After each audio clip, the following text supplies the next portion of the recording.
Hey, Nick here, and today I want to talk about reaching God consciousness.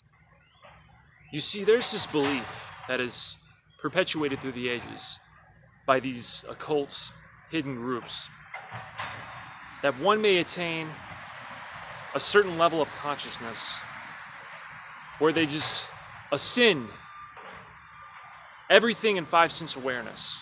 There's this belief that if we eat right, if we focus our minds, exercise, avoid masturbation and things of lower vibrational energy, that we can alter our state and transcend five sense awareness. Now the question is, how does one do this? How does one attain this enlightenment that has been kept from you by the masses? Some believe there's this sacred oil that is secreted in your brain once a month. They say this sacred oil travels down from your pineal gland through your pituitary gland and descends your 33 vertebrae. And if one is able to live perfectly, this sacred oil will then ascend back up your 33 vertebrates, up to the 33rd vertebrate, where it is essentially degenerated. It travels, goes through, transmutes up to the hypothalamus, where it is resurrected after 2.5 days. This sounds a lot like the death and the resurrection, 2.5 day resurrection of Christ, doesn't it?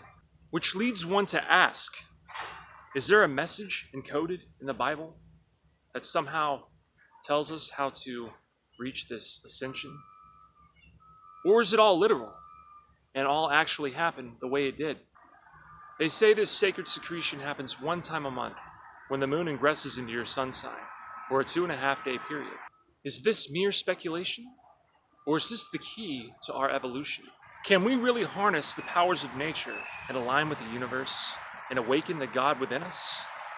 Or do we simply wait and be faithful and wait for this mythical being to return and lead us to God? I'm not saying it's one way or another. All I'm doing is asking a question that you ultimately have to answer.